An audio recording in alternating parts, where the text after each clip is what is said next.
अस्सलाम वालेकुम जी। Welcome to my channel. कैसे हैं आप लोग? उम्मीद करती हूँ सब खैरियत से होंगे और मज़े में होंगे। आज आप लोगों के साथ शेयर कर रही हूँ हर किसी की पसंद क्रिस्पी और मज़ेदार आलू समोसा की रेसिपी। ये सिर्फ एक स्नैक नहीं है दोस्तों, बल्कि चाय का साथी, इफ्तार का मेहमान और हर महफिल की जान है। गरम गरम आलू समोसा जब क्रिस्पी लेयर के साथ में जाता है तो इसका स्पाइसी और चटपटा टेस्ट दिल जीत लेता है।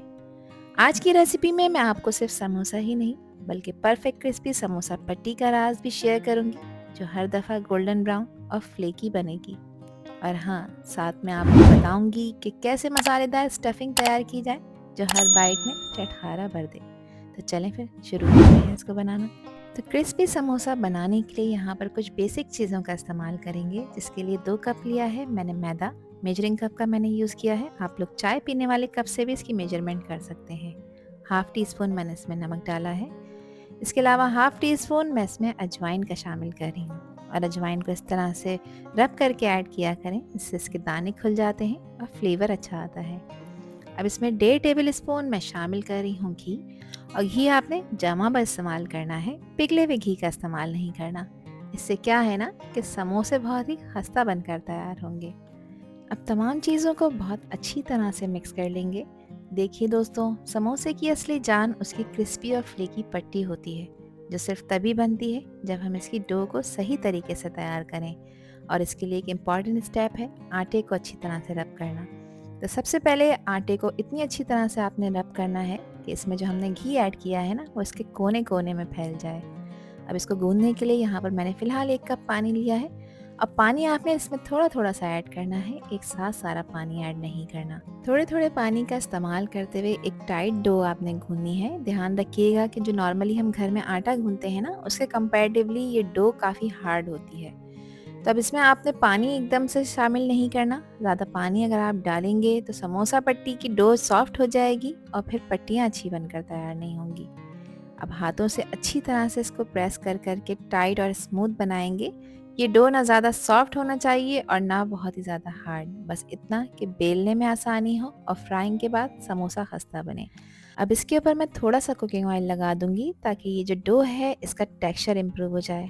अब इसको कवर कर कर रेस्ट देंगे आधे घंटे का, ताकि डो बिल्कुल सेट हो जाए। आधे घंटे के बाद हम इसको बेलना शुरू करेंगे। आलू समोसे के साथ बेस्ट कॉम्बो बनाने वाली एक चटनी की रेसिपी आपके साथ शेयर कर रही हूँ, जिसके लिए 3/4 कप लिया है मैंने गाढ़ा इमली का पल्प। अब यहाँ मेरे पास कुछ सब्जियां हैं, जिसमें 2 अदद बड़े साइज़ की हरी मिर्चें हैं, जिसको मैंने चॉप कर लिया है। इसके अलावा 2 टेबल स्पून हरा धनिया मैंने लिया है। एक मीडियम साइज़ की प्याज को ऑमलेट कट में कट करके मैंने इसमें शामिल किया है, और इसके अलावा 2 टेबल स्पून मैंने पुदीने के पत्तों को भी इसमें ऐड किया है। 2 मीडियम साइज़ के आलू हैं, जिसको मैंने इस तरह छोटे छोटे पीस में कट करके इसमें ऐड कर दिया है। अब इसके फ्लेवर को थोड़ा सा बैलेंस करने के लिए इसमें हम हाफ़ टी स्पून कुटी लाल मिर्चें डालेंगे, हाफ़ टी स्पून इसमें भुना कुटा हुआ ज़ीरा पाउडर ऐड करेंगे, और हाफ़ टी स्पून क्रश किया हुआ धनिया ऐड कर रही हूँ। हाफ़ टी स्पून इसमें मैंने काला नमक इस्तेमाल किया है, और इसकी खटास को बैलेंस करने के लिए हाफ़ टी स्पून मैंने चीनी का इस्तेमाल किया है। अब अच्छी तरह से सब चीज़ों को मिक्स कर देंगे ताकि सब चीज़ें आपस में वेल कंबाइन हो जाएं। और यहाँ पर तैयार हो चुकी है हमारी मज़ेदार इमली और आलू की बनी हुई ज़बरदस्त सी चटनी, जो कि आलू के समोसों के साथ बेस्ट कॉम्बिनेशन बनाएगी। यहाँ पर देखिए, मैं चाट मसाला ऐड करना भूल गई थी, तो हाफ़ टी स्पून यहाँ पर अच्छे फ्लेवर के लिए चाट मसाले का भी मैंने इस्तेमाल किया है। अच्छी तरह से इसको मिक्स कर लेंगे। ये सिर्फ एक चटनी नहीं है दोस्तों, बल्कि समोसे का असली साथी है, जो हर बाइट का मज़ा दुगना कर देगा। अब यहाँ पर ये रेडी हो चुकी है, इसको उठाकर कवर करके एक तरफ रखें और इसकी स्टफिंग की तैयारी कर लेते हैं। तो स्टफिंग के लिए 2 टेबल स्पून मैंने लिया है कुकिंग ऑयल, इससे ज़्यादा का इस्तेमाल नहीं करना।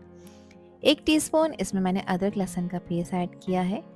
अदरक लहसुन के पेस्ट को कुछ देर के लिए इसमें फ्राई कर लेंगे, इतना कि ये भुन जाए और इसमें एक प्यारी सी खुशबू आने लग जाए। तो गैस का फ्लेम इस वक्त आपने मीडियम की तरफ रखना है। अब इसमें कुछ स्पाइसेस ऐड करने लगी हूँ। तो सबसे पहले मैं इसमें ऐड कर रही हूँ हाफ़ टी स्पून हल्दी का पाउडर, हाफ़ टी स्पून इसमें मोटी कुटी हुई लाल मिर्चें ऐड कर दूँगी। इसके साथ ही हाफ़ टी स्पून मैं इसमें पिसी लाल मिर्चों का पाउडर ऐड करूँगी। मिर्चों की क्वांटिटी आप लोग अपने टेस्ट के हिसाब से रखिएगा। 1 टीस्पून इसमें मैंने नमक ऐड किया है, नमक आप अपने टेस्ट के हिसाब से ऐड करिएगा। 1 टीस्पून इसमें भुना कुटा हुआ धनिया डाला है, और 1 टीस्पून इसमें मैंने भुना कटा हुआ ज़ीरा शामिल किया है। अब इन मसालों को भी ऑयल में कुछ देर के लिए भून लेंगे और गैस का फ्लेम आपने लो रखना है ताकि मसाले जले नहीं। मसालों की भुनाई करना एक इम्पॉर्टेंट स्टेप है। मसाले जले नहीं तो थोड़ा सा मैंने इसमें पानी ऐड किया है, तकरीबन 1/4 कप के बराबर। अब इन मसालों को अच्छी तरह से भून लेंगे ताकि इनका जो रॉ फ्लेवर है ना वो इसमें से ख़त्म हो जाए। यहाँ मसाले भुन चुके हैं, ऑयल सेपरेट हो चुका है, तो एक मीडियम साइज़ की प्याज को ऑमलेट कट में कट करके मैंने इसमें ऐड कर दिया है। साथ ही कुछ और चीज़ें ऐड कर रही हूँ, तो हरी मिर्चें हैं और तीखी वाली नहीं है, 2 से 3, इसको भी मैंने बारीक कट करके इसमें ऐड किया है।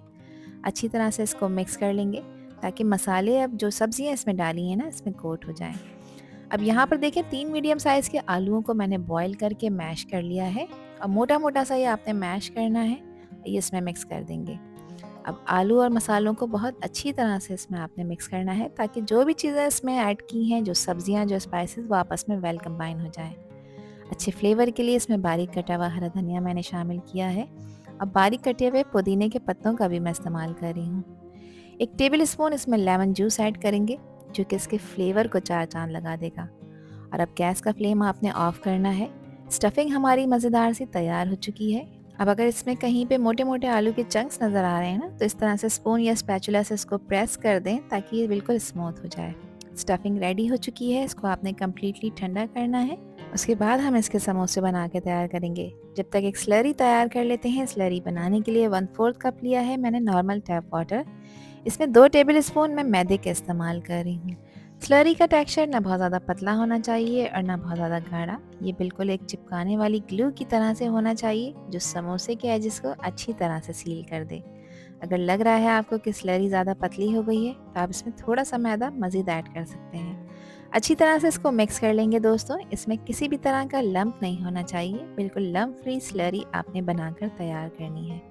तो चलें अब डो को रेस्ट दिए हुए आधा घंटा कंप्लीट हो चुका है। डो का टेक्सचर चेक कर लेते हैं। देखिए डो अल्हम्दुलिल्लाह बहुत अच्छी तरह से सेट हो चुकी है।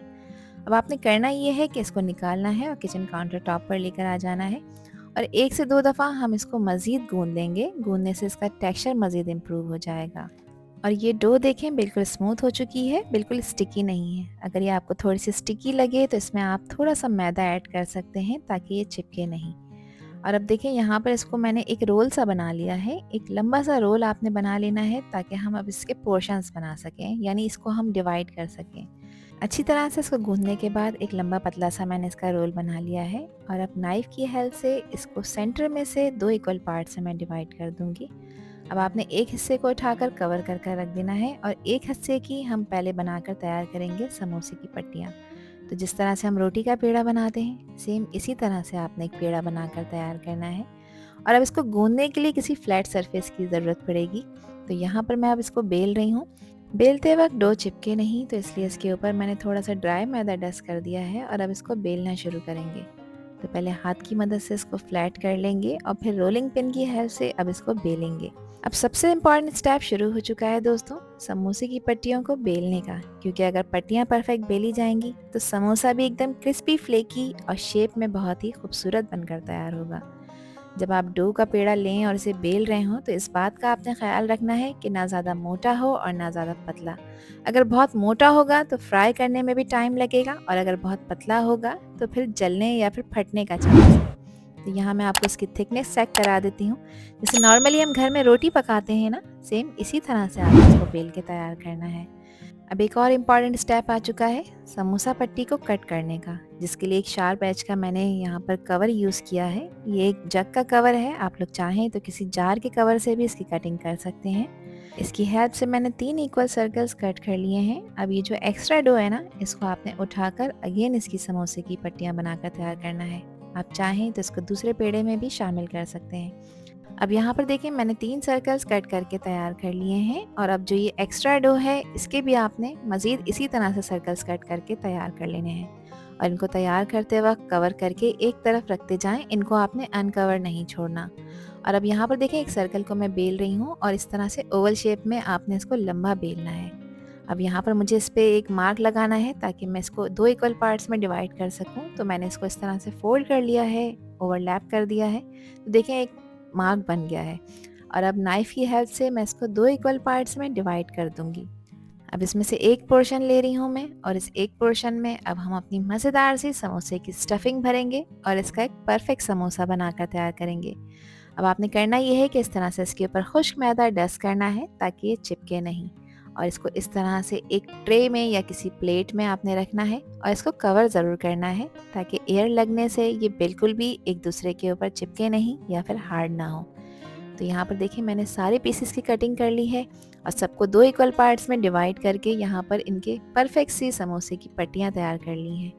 और अब सबसे इम्पॉर्टेंट स्टेप शुरू हो चुका है समोसे को शेप देने का, क्योंकि अगर शेप परफेक्ट नहीं होगा तो समोसा भी मज़ेदार, क्रिस्पी और ख़ूबसूरत नहीं बनेगा, बिल्कुल बाजार जैसा।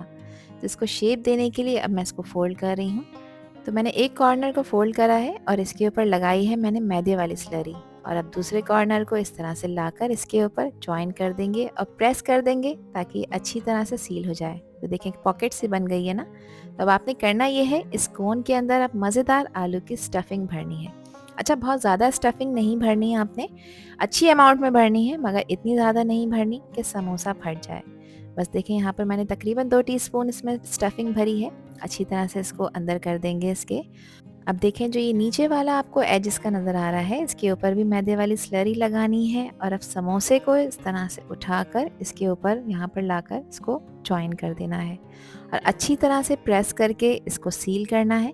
इस बात को इंश्योर करना है कि कोई भी पार्ट, कोई भी कोना इसका खुला ना रहे। ये ना हो कि फ्राई करते वक्त स्टफिंग हमारी बाहर आ जाए। और यहाँ पर देखें समोसा बिल्कुल परफेक्ट शेप के साथ रेडी हो चुका है और बिल्कुल तैयार है गरम ऑयल में गोल्डन ब्राउन और क्रिस्पी होने के लिए। तो इसी तरह से मैंने बाकी के भी समोसों को तैयार कर लिया था। अच्छा, जो स्टफिंग मैंने आपके साथ शेयर की है ना, इसमें आप आराम से 12 से 13 समोसे बनाकर तैयार कर सकते हैं। इस पॉइंट पे दोस्तों आप इन्हें उठाकर फ्रीज़ करके भी रख सकते हैं 1 महीने के लिए, ये बिल्कुल भी ख़राब नहीं होंगे। इनको फ्रीज़ करने का तरीका ये है कि इस तरह से किसी बड़े एयर टाइट कंटेनर का आपने यूज़ करना है ताकि समोसे एक दूसरे से चिपके नहीं और टकराए नहीं, और इसको आराम से आप उठाकर रखें फ्रीज़र में। अच्छा, इनको फ्रीज़ करते वक्त इसके ऊपर भी आपने कोई शॉपिंग बैग लगाना है ताकि इसके ऊपर बर्फ़ ना लगे और समोसे बिल्कुल फ्रेश रहें। फिर जिस वक्त आपका दिल चाहे आप इन्हें निकालें, गरम ऑयल में फ्राई करें 10 से 12 मिनट और गर्मा गर्म सर्व करें। अब इनको फ्राई करने का जो एक इम्पॉर्टेंट स्टेप है, इसको आपने ध्यान से देखना है कि इनको आपने तेज़ गरम ऑयल में बिल्कुल भी फ्राई नहीं करना। हल्के गरम ऑयल में इन्हें हम डालेंगे और लो फ्लेम पर ही आपने इन्हें फ्राई करना है ताकि ये समोसे ऊपर से क्रिस्पी गोल्डन हो जाएं और अंदर से प्रॉपर कुक हो जाएं। आप इन्हें जितना लो फ्लेम पर पकाएंगे समोसे उतने ही खस्ता बनकर तैयार होंगे। तो समोसों को ऑयल में डालने के बाद 2 से 3 मिनट तक आपने इन्हें टच नहीं करना। एक साइड को जब 2 से 3 मिनट हो जाएं फ्राई होते हुए, तो उसके बाद आप इसकी साइड चेंज करें और दूसरी साइड को भी 2 से 3 मिनट के लिए ही फ्राई करें। हर थोड़ी देर में समोसों को आपने इस तरह से उलटते पलटते फ्राई करना है ताकि समोसे दोनों तरफ से इवनली फ्राई हो जाएं और क्रिस्पी गोल्डन हो जाए। तो यहाँ पर तकरीबन इनको फ्राई होने में 10 से 12 मिनट लगेंगे। 10 से 12 मिनट आपने लो फ्लेम पे ही इन्हें फ्राई करना है। तो यहाँ पर तकरीबन इसको मुझे 12 मिनट हो चुके हैं फ्राई करते हुए। आप देखें एक अच्छा खूबसूरत सा गोल्डन ब्राउन कलर इसके ऊपर आ चुका है, जो इस बात का इंश्योर कर रहा है कि समोसे ऊपर से बहुत ही खस्ता बने हैं और अंदर से बहुत ही मज़ेदार बनकर तैयार हुए हैं। तो चलें अब इन समोसों को निकाल लेते हैं और निकाल कर आप इन्हें किसी स्ट्रेनर में रखें या किसी पेपर टॉवल पर ताकि इसका excess oil paper towel absorb कर ले। यहाँ पर आप इनकी लुक चेक करें। मैं इसकी आवाज़ भी आपको सुना देती हूँ कि देखें समोसे कितने खस्ता क्रिस्पी बनकर तैयार हुए हैं।